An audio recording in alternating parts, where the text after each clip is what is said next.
Hello दोस्तों, कैसे हैं आप सभी। आई होप आप सभी स्वस्थ होंगे, मस्त होंगे, बिंदास होंगे और आप सभी की अपनी अपनी तैयारी बहुत अच्छी चल रही होगी। बाकी इस वीडियो में मैं आप सभी के साथ बिहार शिक्षक भर्ती के सिलेबस के बारे में जानना चाह रही हूँ। क्योंकि अदर स्टेट को सिर्फ प्राइमरी में ही रखा गया है, तो मैं आप सभी के साथ 1 to 5 यानी कि प्राइमरी का सिलेबस डिस्कशन करूंगी। तो अगर आप सभी को इस सिलेबस के बारे में, अगर आप सभी तैयारी कर रहे हैं और आप सभी को सिलेबस के बारे में जानना है, तो हमारे इस वीडियो में अंत तक बने रहे। बाकी मैं बात करने वाली हूँ कि प्राइमरी में जो पेपर 1 to 5 का जो पेपर होना है उसको 2 पार्ट्स में डिवाइड किया गया, यानी कि पेपर 1 और पेपर 2। इस चीज के लिए लोगों को काफी कंफ्यूजन था, तो मैं बता दूं कि ये दोनों पेपर एक ही दिन कंडक्ट कराए जाएंगे, यानी कि पहले पेपर 1 करा लिया जाएगा, फिर पेपर 2 कराया जाएगा। तो इसमें पेपर 1 की पहले बात कर लूं तो इस पेपर 1 में 100 प्रश्न पूछे जाएंगे जो कि भाषा आधारित प्रश्न होंगे। इसको भी 2 पार्ट्स में डिवाइड किया गया है, कैसे कि भाषा आधारित प्रश्न होंगे टोटल इसमें, और प्रश्न कितने होंगे यानी कि क्वेश्चन कितने होंगे, वो 100 क्वेश्चन होंगे। और ये 100 क्वेश्चन पर क्वेश्चन 1 नंबर का होगा, यानी कि ये 100 नंबर का पूछा जाएगा। और समय कितना रखा गया है, समय इसमें 2 घंटे रखे गए हैं, जो कि बहुत ही ज्यादा समय है, यानी कि 100 क्वेश्चन के लिए 2 घंटा बहुत समय होता है, आप आराम से पेपर कर लेंगे। ठीक है, तो ये 2 घंटे समय की बात हो गई। अब इस पेपर को भी 2 पार्ट्स में डिवाइड किया गया है, यानी कि पार्ट 1 और पार्ट 2। पार्ट 1 में क्या रखा गया है, पार्ट 1 में इंग्लिश लैंग्वेज रखी गई। इंग्लिश कितने नंबर की पूछी जाएगी, तो इंग्लिश 25 मार्क्स की पूछी जाएगी। अब बात करते हैं पार्ट 2 की। पार्ट 2 में कितने 75 मार्क्स का पूछा जाएगा। 75 मार्क्स में आपको 3 लैंग्वेज दी गई हैं जो आपको सिलेक्ट करनी है, उसमें से आपको कोई एक चूज करनी होगी और उसी के प्रश्न आपको सॉल्व करने होंगे। इसमें 3 लैंग्वेज, हिंदी, उर्दू, बांग्ला, इन तीनों में आपको कौन सी ज्यादा आती है, आपने कौन सी ले रखी थी सीटेड में, तो आपको वो चूज करनी है। तो हम यहाँ पे हिंदी को लेके चलते हैं, हिंदी को मान के। तो इसमें हिंदी के मार्क्स कितने हो गए, 75 मार्क्स, यानी कि 75 और 25 टोटल कितना हो गया, 100 नंबर हो गए। तो ये पार्ट 1 यानी कि पेपर 1 100 नंबर का होगा। अब मैं बात कर लेती हूँ कि ये इसमें कितने मार्क्स लाने हैं जो आपका पार्ट 2 पेपर चेक हो जाए, यानी कि प्री में कितने लाने हैं जो मेंस हमारा पेपर चेक हो जाए। तो मैं बात कर लूँ इसकी, तो इसमें 30% क्वालिफाई मार्क्स रखे गए हैं, यानी 30% मतलब कि 100 नंबर दिए गए हैं तो आपका 30 नंबर हो जाएगा, यानी कि आपको 30 नंबर लेके आने हैं, तभी आपका सेकेंड पेपर चेक हो पाएगा। इस चीज का आप ध्यान रखिएगा।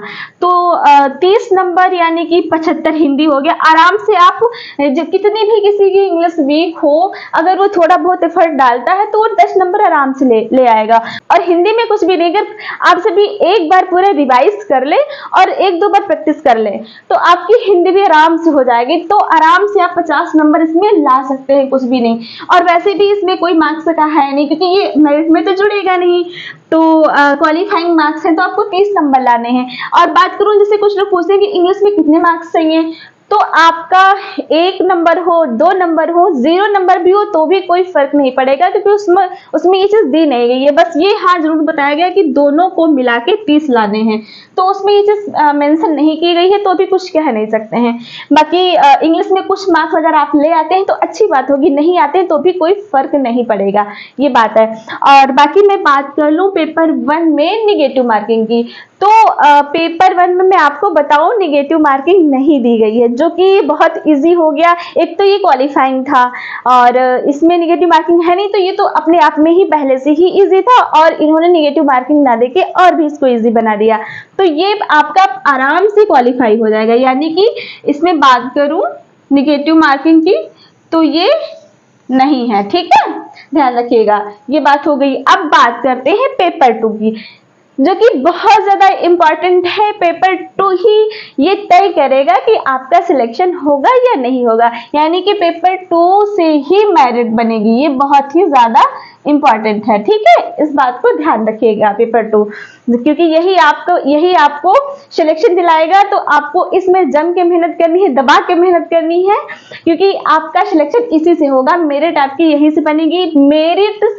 मेरिट से इस पेपर 1 का कोई मतलब नहीं है, क्लियरिटी है इसमें, ये बता दिया गया है कि मेरिट से पेपर 1 का कोई मतलब नहीं है।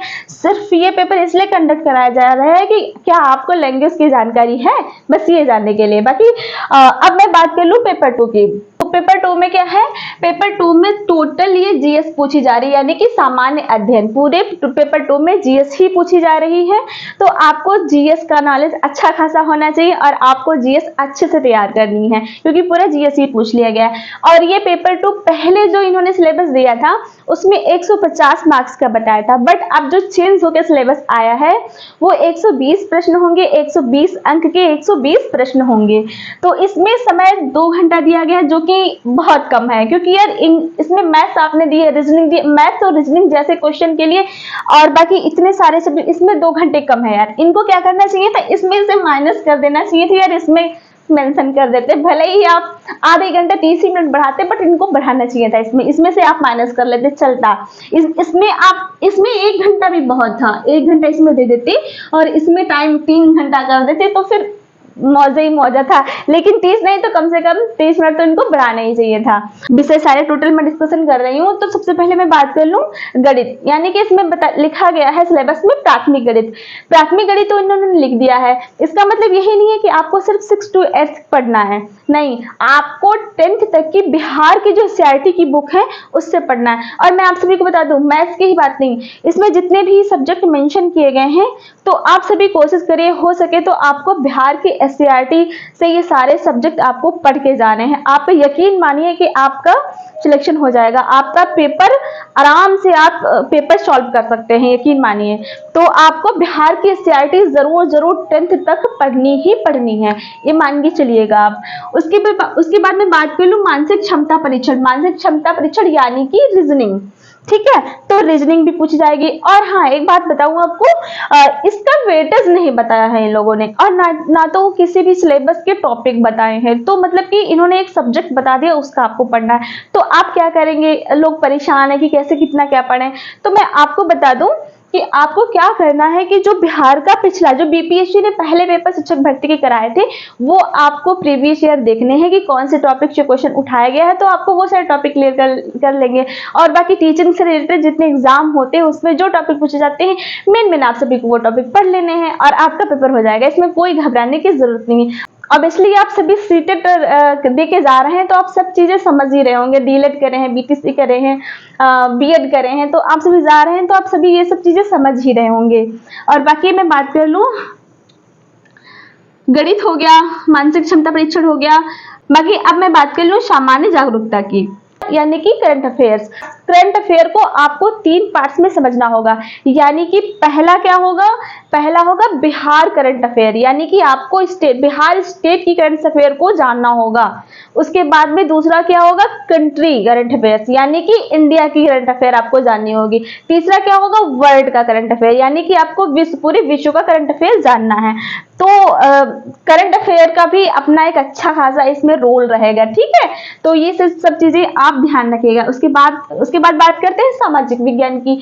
सामाजिक विज्ञान से तो आप सभी पहले से ही परिचित होंगे, जिन्होंने सीटेट जूनियर सेकेंड पेपर दिया है तो वो सभी परिचित होंगे। जितने सेकेंड पेपर उसमें सब्जेक्ट आते हैं वो सारे यहाँ पे दिखाई देंगे, इतिहास, भूगोल, पर्यावरण, पॉलिटिकल साइंस और अर्थशास्त्र। और इसमें एक चीज देखने को आप सभी को मिलेगी, बिहार स्टेट जीके, यानी कि बिहार की जीके आपको देखने को मिलेगी इसमें, यानी कि प्रॉपर आपको बिहार के जीके तो पढ़नी ही पढ़नी है यार, उसमें करंट अफेयर भी पढ़नी है और जीके भी पढ़नी है, क्योंकि भूगोल व पर्यावरण का जो सेक्शन रखा गया है इसमें भी बिहार की जीके पूछी जाएगी और सामाजिक विज्ञान में तो है ही है। तो आपको बिहार की जीके पढ़नी ही पढ़नी है, आपको इससे भागना नहीं है। हो गया। अब मैं बात करूं भूगोल व पर्यावरण की। तो भूगोल देखो, सामाजिक विज्ञान से निकाल के भूगोल व पर्यावरण को दिया गया, तो यानी कि इसके अच्छे खासे क्वेश्चन आपको देखने को मिल सकते हैं, पेपर में मिलेंगे ही मिलेंगे। तो ये आपको अलग से पढ़ना है, यानी कि भूगोल का अच्छा खासा नॉलेज आपको होना चाहिए, भूगोल प्रॉपर आपको पढ़नी है, ठीक है। और पर्यावरण। उसके बाद मैं बात करती हूँ सामान्य विज्ञान। सामान्य विज्ञान यानी कि जनरल साइंस। तो जनरल साइंस यानी कि आपको साइंस पढ़नी पड़ेगी, तीनों साइंस आपको देखनी ही देखनी है, ठीक है। और जिसमें से बायो का सेक्शन आई होप ज्यादा रहेगा। ठीक है, उसके बाद मैं बात कर लूँ भारतीय राष्ट्रीय आंदोलन। इतिहास सामाजिक विज्ञान में तो देखने को मिलेगी, वहां पे जनरल क्वेश्चन पूछे जाएंगे सारे सब्जेक्ट के। और यहाँ पे भारतीय राष्ट्रीय आंदोलन स्पेशल ये चीज अलग निकाल के रखी गई है, तो यहाँ पे इसके अच्छे खासे क्वेश्चन होने वाले हैं। ठीक है, अब मैं बात कर लूँ कि ये इतिहास का पोर्शन जो यहाँ पे दिए गए हैं आंदोलन, इसमें क्या पढ़ना है, तो यार टोटल अगर देखा जाए ना तो आपको मॉडर्न हिस्ट्री पढ़नी ही पढ़नी है। 1857 से आपको स्टार्ट करना ही करना है, पूरी मॉडर्न हिस्ट्री आपको अच्छे से पढ़नी ही पढ़नी है। ठीक है, आप सभी को बता दो कि चाहे ये पेपर हो या फिर ये, तो आप इसकी तो आप टेंशन मत ही लीजिए कि ये तो क्वालिफाई हो ही जाएगा यार, आप सभी सीटर दे के आए हैं तो ये तो होना ही होना है। बाकी इसकी बात कर लूँ तो आपको 10th तक की SCRT, मैं बार बार इसलिए बता रही हूँ कि आप सभी मत भूलिएगा कि आपको 10th तक की बिहार की SCRT पढ़नी ही पढ़नी है। बाकी अब सबसे मेन बात ये आती है कि क्या पेपर 2 में भी नेगेटिव मार्किंग है, तो हाँ जी, पेपर 2 में नेगेटिव मार्किंग है। तो अब कैसे क्या इसमें नेगेटिव मार्किंग रखी जाएगी, तो मैं बात करूं आपसे कि अगर क्वेश्चन में 5 ऑप्शन होंगे तो 1/4 नेगेटिव मार्किंग लगेगी। अगर क्वेश्चन में 4 ऑप्शन होंगे तो 1/3, यानी कि अगर आपके 3 क्वेश्चन गलत होते हैं तो 1 सही जाएगा, और अगर 5 होते हैं तो 4 गलत होने पे 1 जाएगा। तो ये ऐसे नेगेटिव मार्किंग लगने वाली है। बात कर लूँ कि क्या कुछ ऐसा बताया गया है कि मिनिमम कितने मार्क्स होने चाहिए, तो यार मिनिमम के चक्कर में ना ही पड़ेगा तो बेहतर है। आपको ज्यादा से ज्यादा अंक लाने हैं, जितने आप ला पाते हैं उतने लाने हैं, क्योंकि इसकी तो बनेगी मेरिट, तो आपको ज्यादा से ज्यादा नंबर लाने ही लाने हैं।